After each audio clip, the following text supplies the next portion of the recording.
Social media imperialism. Facebook bans Palestinian content at behest of Israel, U.S.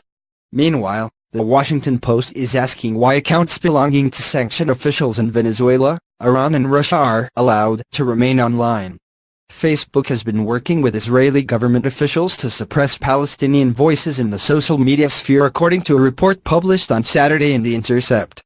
The partnership between the social media giant and officials in Tel Aviv has resulted in the censorship, removal or blocking of content deemed critical of the Israelis, with these posting being branded as incitement. The observations, which were made in an article by journalist Glenn Greenwald, come in light of a dramatic uptick in Israeli military repression toward Palestinian civilians in the aftermath of U.S. President Donald Trump's recognition of Tel Aviv's exclusive claims to the illegally occupied city of Jerusalem. Facebook's virtually unlimited acquiescence with Israeli requests to remove content has been described as a censorship rampage by Greenwald and have been carried out since Tel Aviv began blaming alleged online incitement for unrest and resistance that overwhelmingly resulted in violence against Palestinian civilians. The hue and cry raised by Tel Aviv resulted in an arrangement between Facebook and the Israeli state, struck in September 2016, that resulted in the creation of teams devoted toward the monitoring and removal of alleged inflammatory content criticizing the occupation. Following the arrangement, Israeli Justice Minister Ayelet Sheikh, who has posted racist remarks about Palestinian little snakes, children, and African infiltrators, migrants, bragged that the social media giant was honoring 95% out of 158 requests to remove Palestinian content.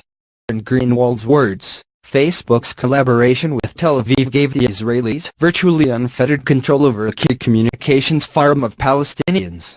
Despite Facebook's vigilance over content, the Israelis deemed inflammatory posts by extremist Jewish settlers and far-right Zionist officials calling for brutal repression and violence toward Palestinians went unchecked, leaving the dispossessed people with little leverage to combat the occupation's control of the popular social network. Palestinian complaints highlighting an increasing Israeli social media discourse of hatred remained ignored by the California-based company.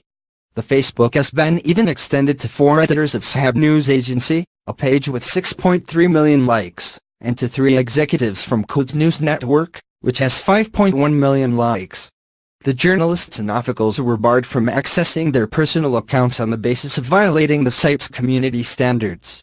The concern is that Facebook is adopting Israeli policy and terminology when it comes to defining what incitement is. Nadim Nashif, a co-founder of the Arab Center for the Advancement of Social Media, told Al Jazeera at the time. In a statement, a Facebook spokesperson cited the need to make the network a safe space. "We want people to feel safe when using Facebook, and for that reason, we've developed a set of community standards which make it clear there's no place for terrorists or content that promotes terrorism on Facebook." Meanwhile, the journalist added, Palestinians have virtually no opportunity to pressure the Israelis in reciprocal moves, as widespread anti-Arab incitements for violence among Israeli netizens remains largely unhindered and undeterred by the social media giant. Greenwald's commentary was released as The Washington Post reported that Chechen President Ramzan Kadyrov had been barred from using Facebook-owned photo-sharing app Instagram, primarily because of U.S. sanctions. The article continues to ask why only Kadyrov was removed due to his inclusion on the sanctions list, naming other officials who could be barred from the social network, such as Venezuelan President Nicolas Maduro, Iranian General Qasem Soleimani, and various Russian officials. The Post is owned by Amazon.com founder Jeff Bezos. Earlier this week, the